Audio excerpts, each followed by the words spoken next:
Life's challenges shape us, but visible scars don't tell the full story.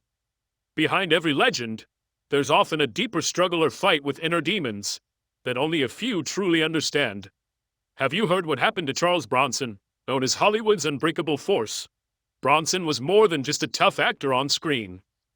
There's a controversial rumor surrounding him that has shadowed his life from the start. The truth has been hidden for years, but now it's coming to light. Keep watching as we explore the real story behind this legend. Before revealing these secrets, it's important to understand what molded Charles Bronson into the man he became. He faced a tough childhood, which had a big impact on his future path. Bronson's journey from coal mining towns in Pennsylvania to Hollywood's bright lights is a story of perseverance. Born on November 3, 1921, in Ehrenfeld, Pennsylvania, he was one of 15 children of Edward and Marie Bronson. His family practiced Roman Catholicism and had Lithuanian roots. Life was far from easy for the Bronsky family. They lived near coal train tracks in a small shed. With only cold water and limited space, their daily life was tough. The family had 7 children who often shared a tiny room, taking turns sleeping. Bronson's father, Walter Binsky, was a Lipka from southern Lithuania. His mother, Mary Valinsky, was Lithuanian and born in Pennsylvania's coal region. English wasn't spoken much at home, so Bronson grew up speaking Lithuanian and Russian. His accent was so strong that soldiers in World War II thought he was from another country. Things worsened in 1933 when Bronson's father died of cancer. Charles was forced to leave school and start working in the mines to help his family. Mining was dangerous and demanding. Bronson earned only $1 a ton of coal. He was seen as tough and grew stronger from facing daily risks like cave-ins and accidents. During the Great Depression, life got even harder. Many families were poor and meals were scarce. Bronson often went hungry. His mother couldn't afford milk. She fed his baby sister warm tea instead. Despite all these hardships, Bronson kept going. He was the first in his family to finish high school. In 1943, he joined the U.S. Army Air Forces during World War II. He flew as a top turret gunner on a B-29 bomber, bombing Japan. He completed 25 missions and received a Purple Heart. Years later, he was listed as missing in action. This tough period of Bronson's life taught him the cost of fighting for what he believed in. It's the story of a man who would grow into a tough Hollywood icon. But beneath that strong exterior was a person who had known poverty, suffering, and hunger. His early life was very different from the glamorous world of movies many people see today. After the war, Charles did not look for steady work. He even tried to get a regular job. His early jobs included laying bricks, cooking at short orders, and picking small onions in New York. Later, he moved to Atlantic City and started renting umbrellas and beach chairs near the boardwalk. There, he met some actors from Philadelphia, who were surprised by his skill at painting stage backdrops. They hired him as an actor and introduced him to the stage. Charles soon found he loved acting even more than painting. In 1949, he moved to California and studied at the Pasadena Playhouse. At 27, he married Harriet Tendela, young aspiring actress just 18. He soon got small movie parts as tough guys, builders, and scrappy fighters. But Charles didn't fit the typical hero mold like Cary Grant. He joked that his voice was so strange he sounded more like a quarryman than a leading man. Early in Hollywood, he often used the name Charles Binsky. It wasn't until 1954, after acting in Drumbeat with Alan Ladd, that he officially changed his name to Charles Bronson. The name change came partly because of fears about communism, led by Senator Joseph McCarthy.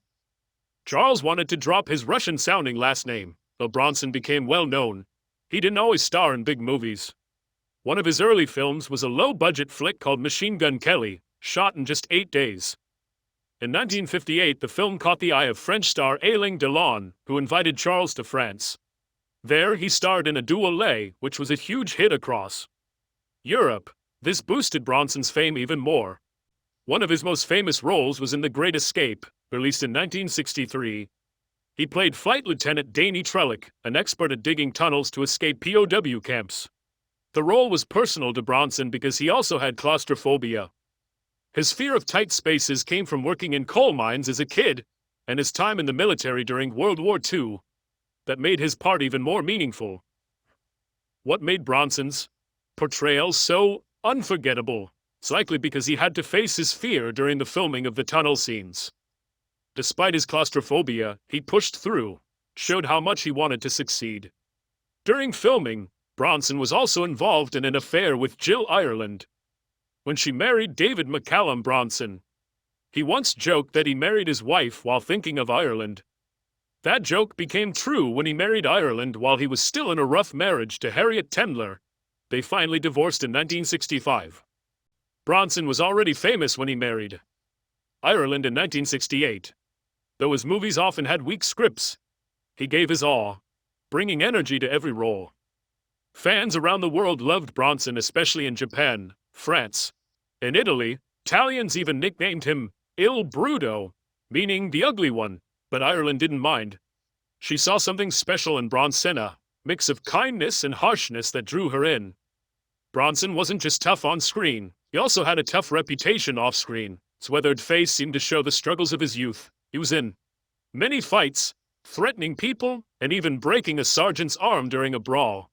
Once he argued with the director so fiercely that the director almost lost his breath. It's no surprise that in 1987, Britain's most feared criminal, Michael Gordon Peterson, chose the name Charles Bronson. The name carried weight. Esquire magazine quoted Bronson saying he'd fight anyone who threatened his family, sparking controversy. Even talk show host Johnny Carson couldn't resist asking about it. Bronson simply answered, "Because that's what I said," wasn't big on making friends with the press. Many questions felt too invasive for him. He didn't trust film critics either. Roger Ebert once saw fire in Bronson's eyes, hinting at a capacity for violence. Bronson didn't hold back when people upset him. He had a clash with director Nicholas Jester and openly criticized him. He even joked about violent incidents off-screen. His wife Jill Ireland knew about his quick temper and laughed about it. Bronson was honest about his arguments with directors. He thought Hollywood's nonsense made work difficult. Everyone had stories about his temper. Director Don Siegel remembered a funny moment with actress Lee Remick. She was scared to touch Bronson's face for fear he might bite her. In the film Hard Times, Bronson played a tough fighter during the Great Depression, alongside his wife, Jill Ireland. Hill admired Bronson's strong physique for his age, despite his smoking hurting his stamina. There was tension over how Ireland's scenes were cut, but Hill and Bronson made peace later. Bronson's unpredictable temper showed. Often, even Sean Penn, who directed him in The Indian Runner, saw it firsthand. Bronson didn't want his character to die in the movie. He worried it would upset his Italian fans. Billy Crystal also had a run-in with Bronson. When he sent him the City Slickers script, Bronson called him furious. He was upset that his character was written to die in the film. Crystal is reminded that Charles Bronson doesn't die in movies, a nod to his famous Death Wish series. Speaking of Death Wish, many people know about the controversy behind those films. Director Michael Winter thought Bronson was perfect to play Paul Kersey, a regular architect who becomes a vigilante after a tragedy hits his family. Bronson's intense presence made it obvious he was born for the role. Released on July 24, 1974, the film was a big hit at the box office. It cost $3.7 million to make but raked in $22 million. Still, not everyone supported the film. Big stars like Clint Eastwood, Frank Sinatra, and Henry Fonda turned down the part. Fonda called the story disgusting. Bronson, however, was eager to take it on. When Winter asked if Bronson wanted to do the movie, he famously replied, "Nope, I want to shoot muggers." Bronson's agent explained that the film's theme could promote taking the law into your own hands, but Bronson saw it differently. He argued the story was about the dangers of revenge, quoting the saying that an eye for an eye makes the whole world blind. The film was based on a 1972 novel by Brian Garfield, who wasn't happy about Bronson playing the role. Garfield thought Bronson's casting made it clear he'd be shooting up the place. Originally, Garfield wanted Sidney Lumet to direct and Jack Lemmon to star. Can you imagine Lemmon as a vigilante? Director Michael Winter didn't agree. With Garfield, who didn't like how the film turned out. Garfield told Winter he'd probably sold only 3 copies of his book, and his mom bought all of them. Winter shot back that Garfield was probably dreaming. He asked if Garfield thought he was writing a fairy tale. This story is about a man who kills people, no sugarcoating. Despite the harsh tone, Death Wish became a huge hit. This started a series of movies with Bronson playing Paul Kersey in 5 sequels, released from 1974 to 1994. Garfield didn't care for the sequels, because he saw them as just Bronson acting out. To him, they weren't very good. When the films stopped, they still caused trouble. A real-life case in 1984 showed how violent films could stir up bigger problems. A man named Bernie gets shot for young men on a New York subway. The media called him the subway vigilante. When asked about the incident, director Michael Winter made a strange joke. He said he didn't approve of what Getz did, but, not shoot someone on the subway? It's a question that seems reckless, but reflects the era's mood. When we opened not long ago, such a comment felt shocking, yet it wasn't unusual in some circles. In 2015, Donald Trump made headlines at a rally when he talked about getting a gun permit. He said if anyone ever attacked him, he would shoot back. The crowd loudly cheered, chanting Bronson's name. Trump even said they couldn't make the movie Death Wish anymore because it's not politically correct. The film's legacy had taken on a life of its own, stretching beyond the original movies. Bronson, after playing the vigilante in several films, finally stepped away from that role with Death Wish Vi in 1994. But he kept acting. He starred in a TV series called Family of Cops where he kept playing the tough, silent hero. These characters fit Bronson's real persona, someone known for using action rather than words. His tough guy image wasn't just acting, reflected who he was. As he gained fame, Bronson didn't chase fans or press. He couldn't stand watching his own films, preferring his work speak for itself. But something changed after his wife, Jill Ireland, died of cancer.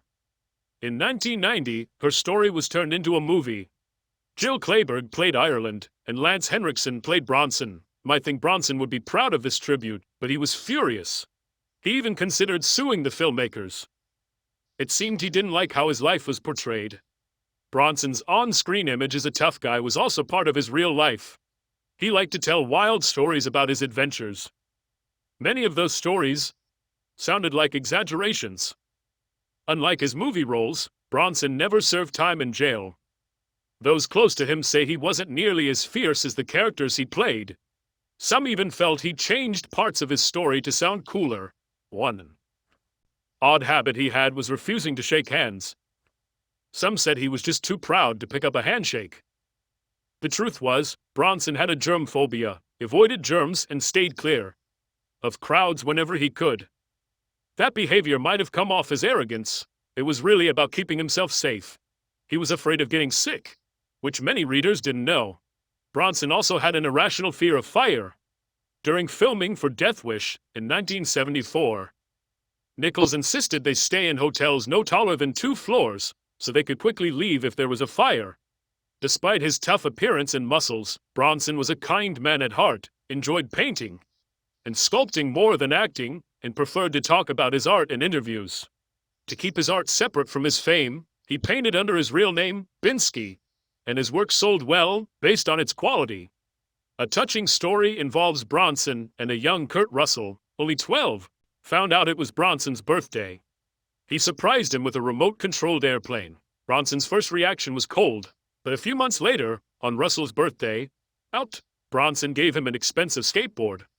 When a security guard tried to stop Russell from skating on the studio lot, Bronson defended him. He insisted they both skate around the lot, showing a different side of himself many hadn't seen before. Bronson was a man who felt deeply and faced many hardships, including the tragic loss of his second wife, Jill Ireland. Despite this pain, he found love again, with Kim Michelle Weeks, a younger actress who stayed with him until his death. Bronson faced health issues such as heart disease and recovery from hip replacement surgery, which led to his early retirement from acting. In his final years, he suffered from Alzheimer's and pneumonia, passing away on August 30, 2003, at age 81. He had several children, Zalaika, Tony, Suzanne, and Katrina Holden Bronson. Later, it was revealed Katrina was adopted, but she still built a career as a film director. Bronson built wealth through his business skills, with an estate worth around $75 million today. He owned mansions, farms, and other properties, also valued his art, especially his paintings of Scooptown, which he loved deeply. The story of Charles Bronson shows that even the toughest people have moments of vulnerability. His life is a reminder that love and kindness can be hidden behind even the hardest exterior.